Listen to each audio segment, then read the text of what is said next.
Kami dito sa Altam Farm, mayroong sweatres. Ay, hindi pala. Sweeties pala. Ito ay ginagamit sa mga pagkain, lalo na yung adobo or humbang baboy. Yun, sarap. Alam ko, paborito mo yun.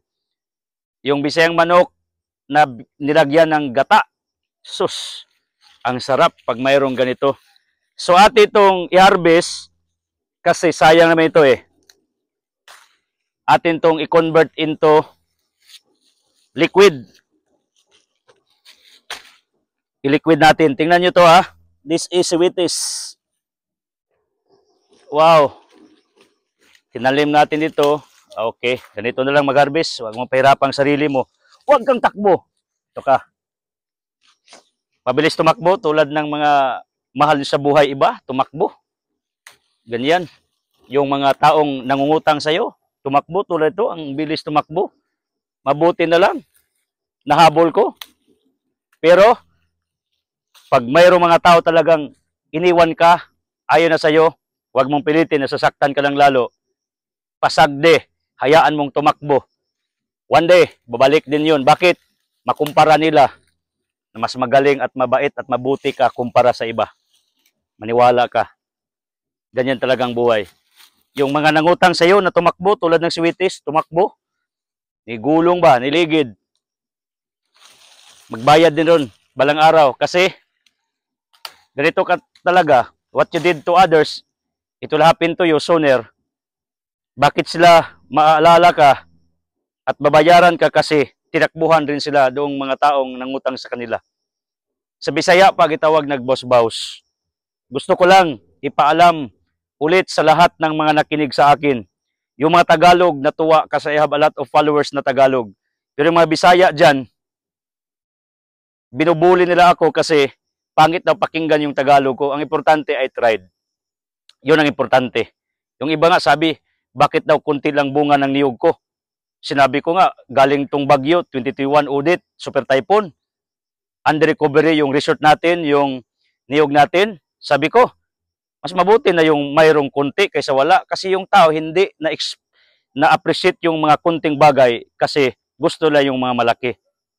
Tandaan nyo to, God will give you bigger things if you know how to appreciate the small things. Ganon. So, kung sabihin ninyo, kunti lang ang bunga ng mga tanim ko dito, so, ang importante, mayroon kaysa wala. Wala ka nga, kahit isa.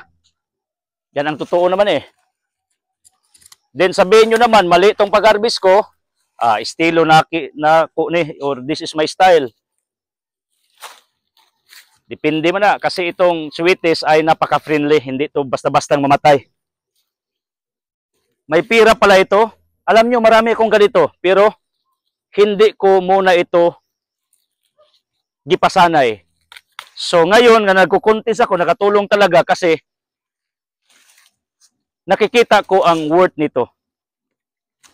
So anong gagawin? Yung iba, gawin ng liquid, pero ang iba dito, ato ng isidlings. Pag may seedlings ako, baka gusto nyong bibili, tulad ni Isagani of Sambuanga, bumili siya sa akin ngayon ng ubi at saka gabi-gabi, yung gabi ba, yung panglaing. Ipadala ko doon through LBC. Tulad ni Ma'am Christmas sa Iceland. Marami din siyang binili na dwarfs at saka nalubi or niyog. At saka gabi, red banana. Tinanim niya doon sa farm niya sa San Miguel, Bohol. So nakapira ako. Yung isa si Leah Huiso ng London. Salamat sa inyo. So ito, harvest natin sweeties. Akala ko sweeties. Pero ito'y malapit sa salitang swerte. Alam nyo ba mga kabro, totoo ba talagang may swerte? Gijom ni Motors? Kami, with our big boss on Daniel, hindi kami naniwala sa swerte talaga. Even Limtsua, ayaw niyang sabihin mong good luck, gusto niya God bless. Kasi yung luck, tsamba yun. Yung swerte, tsamba yun. Ang totoo, swerte will follow if you know how to diskarte. Meaning, diskarte muna bago swerte. Kaya nga, sabi ko, hindi yun alkansiya, yung bambo dyan or anumang mga plastic nilagyan nyo ng coins. Hindi yan alkansi. Mali yan na terminology. Ginansya yan. Kasi ang taong may savings yan ang ginansya. May kasabihan, brother, pag mayroon kaming savings, nagkakasakit yung pamilya namin. Mas lalo na pag wala kayong savings, magkasakot lalo. Kasi yung tao pag walang pira, laging stress at saka maraming naramdaman sa kanilang puso. Kaya na-stress, nagkasakit yung physical body. Kaya ang tunay na rason, bakit high blood ka? Yung wala ka talagang pira. Wala ka makain, ginamustra. Yun ang totoo. Therefore, hindi yun alkanse. Ano yun? Ginansya. Yung profitable yung ginawa mo. Kaya nga, may taong sinabihan ko, wag mong tawagin yung alkansiya. Hindi yan alkansiya. Ginansiya yun. Iba, yung niyog, lugi man sa amo diri ay doon sa inyo sa Tagalog, lugi. Ano yung lugi? Lugi. Kasi yung mga matanda natin, mga nunot natin, sinabi nila yung niyog kasi every 3 months nag-harvest ka at saka sakuna sa tao, gastuan, then lugion. Kaya nga from the word lugi means losing. Mali din yun para sa akin. Pag mayroon kang niyog, yan ang prutas na for all seasons, parang Vilma Santos. Para sa lahat ng seasons. Bakit na namunga yung niyog mo sa lahat ng panahon parang saging? Therefore, hindi ka lugi, hindi totoong lugi yan. Termino lang yan. Yung niyog na ginawang kupras, hindi yan lugi or lugi. Ginansya yon kasi savings mo yon. Yung kaibigan ko ngang may asinda doon sa Ubay, sabi niya, brother, kung papiliin ako, lubi, 1 hectare, or basak kasi asindero siya ng rice fields. 1 hektarya, I will choose lubi talaga. Kasi yung lubi, kahit wala ka, namumunga yung tanim mong palay, pag hindi mo yan giatiman, pinalagahan, ginakir, wala talaga kang mapala. Napakagastos pag mag-farming ng rice. Totoo yun. Kasi mayroon naman akong konti ditong rice fields eh. Yung parents ko nagtatanim, silang gumamit ng rice fields ko dito. So, totoo bang may swerte? Totoo, basta unahin mong diskarte. Yun ang paniniwala namin. So ganito, pasimple lang, para noon, walang halaga to para sa akin kasi pabibigyo lang dito sa farm. Pero as I grow mature, nakikita kong worth nito. So isidlings ko to kasi buto naman talaga ang pagtatanim dito. When I started, buto talaga. Yung liso ba. So atin tong pasanayin dito. At saka pag may bumili, ipadala ko sa inyo, it's very easy now. LBC can do the job. It will be transported to somewhere. Bayaran no lang ako kasi negosyo to eh. So sana sa nakita ninyo na si Witty, sampulan natin anong laman. Halika Tors, pakita mo. Ito yung laman ng Sweeties. Gagawin nga itong lipstick ng iba. Kasi may kulay itong red Kaya nga, this is antioxidant. Sabi ko nga sa inyo, pag may kulay talaga, violet or red or purple, antioxidants yan according to scientific study. Tulad ng mangustin, yung red banana, yung soy bagyo or morado, yung purple natin na gabi-gabi or gabi, yung violet natin na parang karlan, gabitsin ang tawag sa amin dito, pang sinigang. Tingnan nyo. Ito. Pasimple lang, pero pera to. Kasi lahat ng mga tanim dito talagang na-convert into money. May mga galit nga sa akin, mga bashers na ang utak ay makitid. Bakit daw ang mga vlogs ko is about money? Nagtuturo nga ako, anong gusto nyo? Kada vlog ko, nagbigay ako ng pira, charity. Banid yun.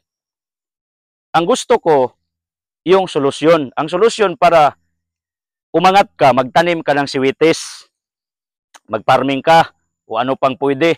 So pinakita ko ang lahat ng tanim ko dito sa farm upang ma-inspire ka.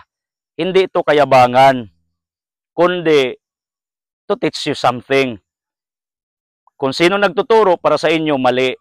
Kung sino tong taong gustong tulungan ka para haon sa kahirapan, kasi I am a fighter against poverty, kita naman yan yun, hell, impierno, sickness, kaya nagtuturo ako ng healthy living, global warming, climate change, nasusunog ng California, kasi sa global warming yun.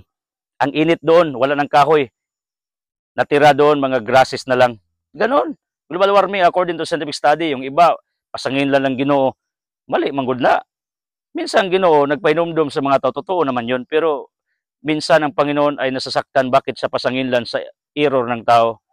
Pag hindi ka umangat, kasalanan mo yun, mo siyang i-blame, hindi ka tumulong sa sarili mo. Yun ang totoo. Nagkasakit ka, kasalanan mo yun dahil sa ininom at tinitake mo, kinakain mo, bakit pasanginlan ni mong Ginoo? Pag wala kang pira, pasanginlan ni mong gobyerno, silingan ni mo, Ginoo, mali yun. Sisihin mo minsan ang sarili mo, i-check mo, evaluate mo. Kaya nga ako, I let you to examine your individual life. Kaya nga, yung mga teachings ko, napaka-prangka talaga. Walang break, walang preno. Alam nyo naman, kasi gusto ko matuto ka. Gusto ko magkaroon ka ng ideya. Wala na akong ibang hangad. Tulungan ka talaga. Yan ang nasa puso ko.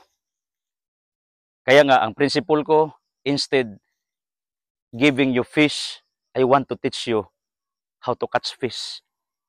Instead, bigyan ko kayo ng bigas, turuan ko kayo paano mag-produce ng bigas.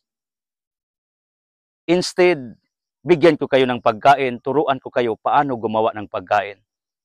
Instead, bigyan ko kayo ng tubig, ayuda, gusto ko, turuan kayo maghanap ng source ng tubig mo para sa'yo na. Anyway, yung ginawa ni Martin Romualdez, kasi tatakbo yung presidente pero hindi naman yan talagang mananalo against BP Sara, totoo naman yan eh. Hindi ako maka-Duterte, LP ako. Pero nakita ko, Sara will be the next president of this nation. Maniwala kayo. INC believes on that also, the Iglesia ni Cristo. Ang galing nila. Alam niyo, tama naman, binigay yung ayuda kasi pira ng bayan yun. Pero, hindi talaga ang solusyon. Ang solusyon talaga, turuan yung mga tao na ma-employ, magkatrabaho para aangat ang kanilang buhay. Yan ang aking adikain. Sana naman, pakinggan niyo ang aking mga saloobin, ang aking mga turo, ang aking mga point of views. I-consider niyo yun na kailangan mo talaga ng tao tulad ko. Maniwala ka sa hindi. Hindi namang Panginoon bababa para magturo sa iyo. Ngunit gagamit siya ng tao, instrumento, para mangaral sa inyo. Ako yon. Isa ako sa modernong mangangaral ng modernong napakapanahunan. Kasi gusto ng Panginoon, hindi aksidenteng nakinig ka sa akin ngayon, nakita mong video na to, kasi gusto niya, aangat ka. I'm not teaching you about Band-Aids principle, yung pangtapak parang bulkasel. Gusto ko solutions. Ito ang solutions para haon ka, angat sa kabuhay. Para maligtas kalawa mo, solusyon, makinig ka sa akin lagi. Para angat ka, magpaturo ka. Gawin mo mga bagay ginawa ko dito sa Altam Farm. Okay? God bless.